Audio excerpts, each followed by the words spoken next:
let's spend a little bit of time playing the blues. Yeah. Welcome to my little video thingy here.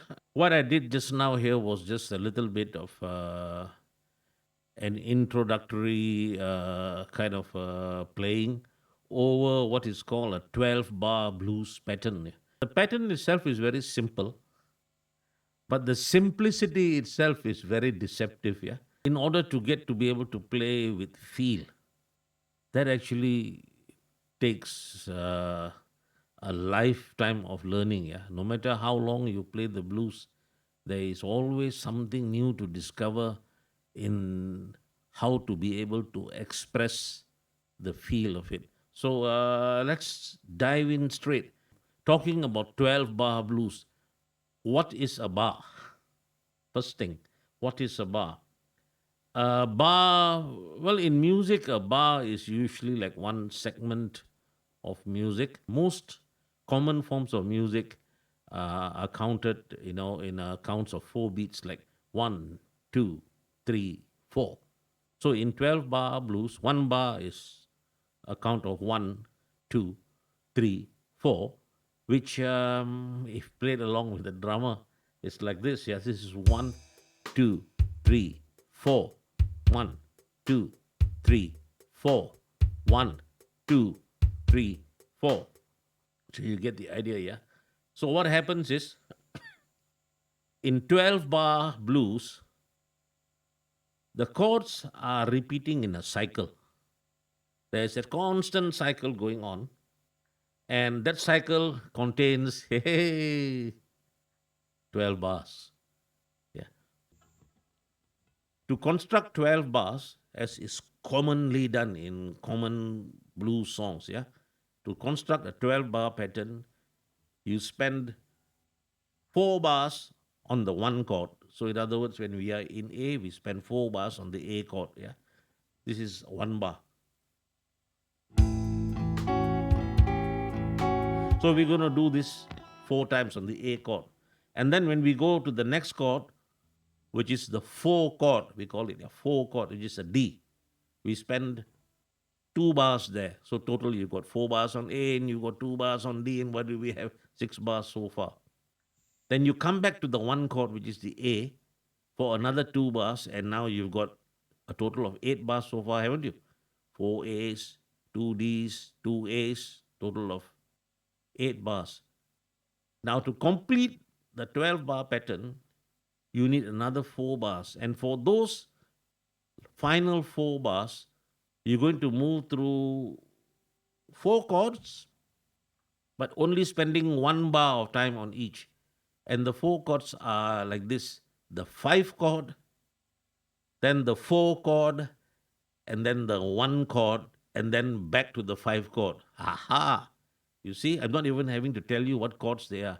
I just give you the numbers of the chords. Yeah.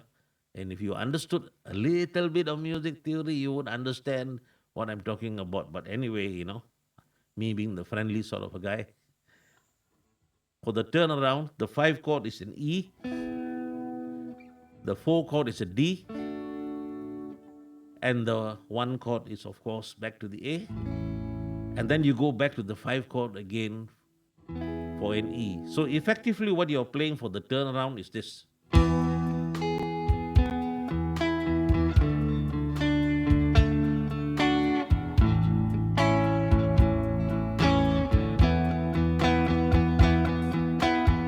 And then you go back to the 1 chord. You get that, yeah? So let's play the 12 bar blues progression, and I'll call out the chords as we go, yeah? We're going to start off with the 1 chord. Ready? 1, 2, 3, 4. That's the 1 chord. Second bar. Third bar. Fourth bar. 4 chord. Second bar. No, 1 chord. Second bar. Now turn around, come in. 5 chord. 4 chord. 1 chord. 5. That was one cycle, folks. Right. Now, the chords that you can play while you're doing this cycle of 12 bar blues in A are the 1, 4, and 5 chords. Good. A, D, and E. But if you had noticed when I was playing, I sometimes seem to play the D like this, and I sometimes seem to be playing the D like this, and sometimes I seem to be playing the D like this. Yeah. What was going on there? Yeah. Well, it's just that when you play the slow blues, you don't want to be playing you don't want to be playing just the same thing throughout, yeah. Before the audience gets bored with what you are doing, you will get bored with what you are doing. And then remember I said that there's a lifetime of learning for the simple things, yeah. So there are some variations that you can do in your chords. Now you could play the A major chord, or you could play the A7, A dominant 7 chord as you were doing. So you could play this like this, the A chord, yeah.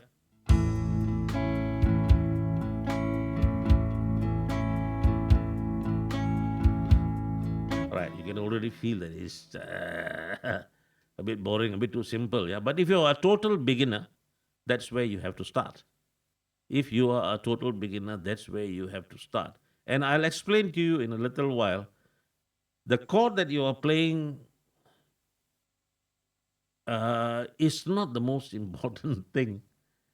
You know, which variation of the chord you're playing is not the most important thing, but the feel with which you are playing is actually the most important thing. So I'll just quickly show you the fact that I could be playing some different chords, but I need to get into explaining to you how to play even the simplest form of any chord, but with the correct feel for the blues. Yeah. Still, some of you guys are total beginners, and some of you guys may be like intermediate level players. If you are an advanced level player, hey, you don't belong in this stream, yeah. You belong to be in some other stream for advanced people. Yeah, I'm just trying to convey a simple kind of message across, which is how to play the blues in a simple way, but with feel. Yeah. So anyway, you could be playing your A chord just like this, as total beginner. A.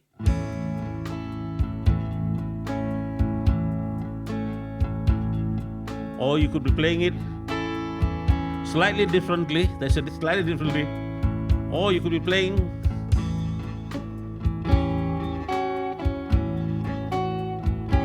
like this,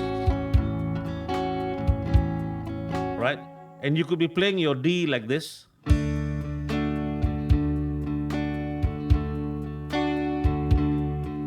Or you could be playing your D like this,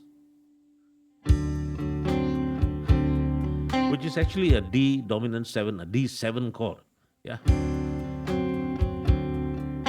Or you could be playing your D like this, which is actually a D9 chord. So now, okay, if you know your Ds, your D7s and your D9s, does holding a D9 make you a better blues guitarist? Not necessarily. Yeah, there is a place to put in these chords, and there is a place to put in very basic, simple chords, which I shall explain as we go along. But for now, you understand that 12 bar pattern is built up of usually the 4 bars of the one chord, 2 bars of the 4 chord, back to 2 bars of the one chord, and then a turnaround, which involves 1 bar of the 5 chord, 1 bar of the 4 chord, 1 bar of the one chord, and then back to the 5 chord. Now, in order to play it with feel, you need to understand.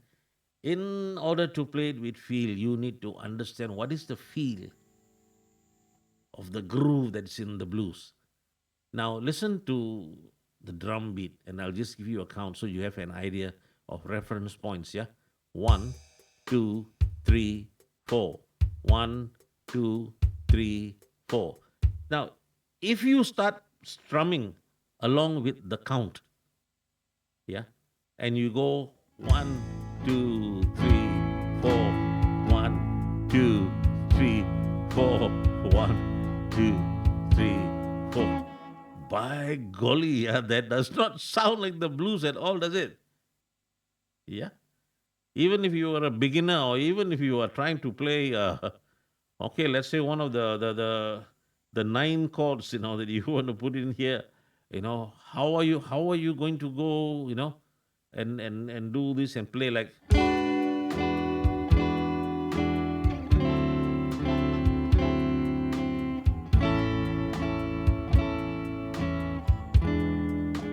Doesn't sound like the blues at all. So what's happening here? Okay, now here is the secret. No, I wouldn't use the term secret. Secret is too strong a word.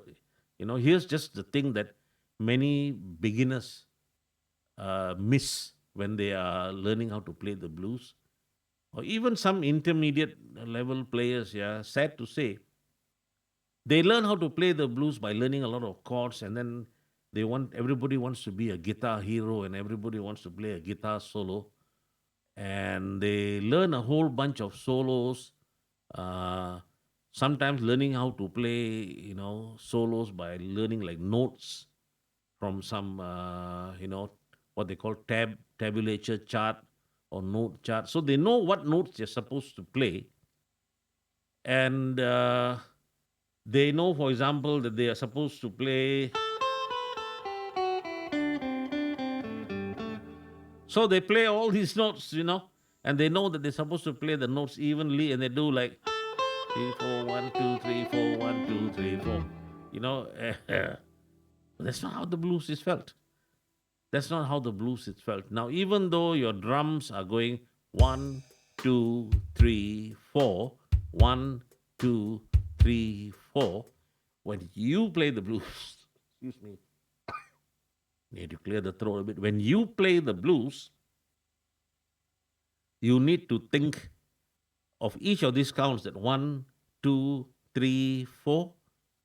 You have to subdivide them into three beats each. So, in other words, instead of thinking 1, 2, 3, 4, you think 1, 2, 3, 2, 2, 3, 3, 2, 3, 4, 2, 3, tat, tat, tat, tat, tat, tat, tat, tat, tat, tat, tat, tat. You get what I mean? You're breaking each note, each count into three, into sets of three. So instead of playing 1, 2, 3, 4, you're 1, 2, 3, 2, 2, 3, 3, 2, 3, 4, 2, 3, tat, tat, tat, tut, tut, tut, tat, tat, tat, tut, tut, tut, tat, tat. So when you play your blues, instead of playing 1, 2, 3, 4, 1, 2, 3, 4, you have to go 1, 2, 3, 1, 2, 3, 1, 2, 3, 1, 2, 3, 1, 2, 3, 1, 2, 3, 1, 2, 3, 1, 2, 3, 1, 2, 3, 1, 2, 3, 1, 2, 3, 1, 2, 3, 1, 2, 3, 1, 2, 3.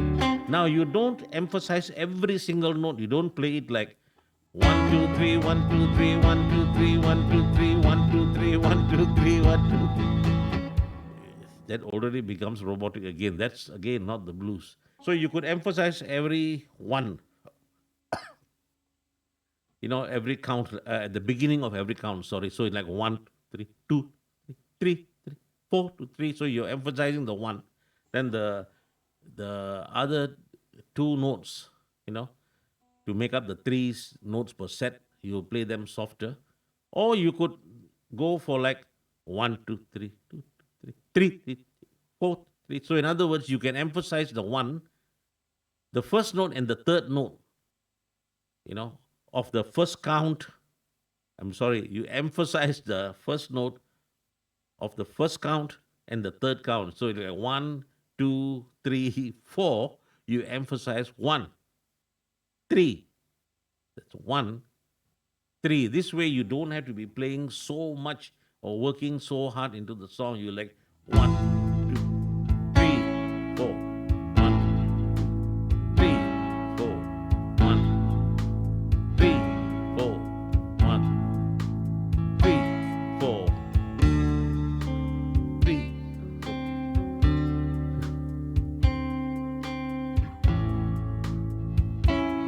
Yeah, you get that picture. Now you could um, do other variations of this as well, but I think these two basic concepts, emphasizing uh, every single count of the one, two, three, four, like one, two, three, two, three, three, three, three, four, three, and one, three, four. So emphasizing the one and three, these are two good ideas already. But at certain points in the song, when you do the turnaround, remember I said the turnaround comes to this, the five chord, one bar of the four chord, and one bar of the one chord, then the five chord. Oh, notice how when I went to the five chord, I really went for it. Yeah, I played every single one of the three note counts in it, uh, just for fun. Yeah, this can be done sometimes, especially when you are playing a more aggressive kind of end for each turnaround. But of course, it doesn't mean that when you turn around, you do that every single time. And other times, you could make your turnaround a bit more gentle.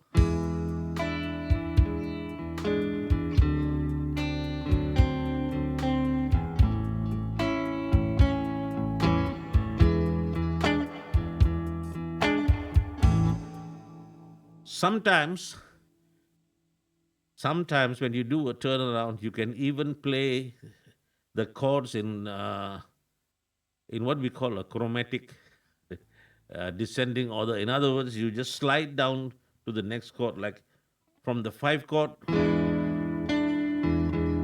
go to the four chord. You could play them as individual chords, or you could do it like this. You could sneak in one chord in the middle as long as it's within that groove count. Yeah, this is, I suppose, something for those of you who are already a little bit more advanced in your playing. Yeah, but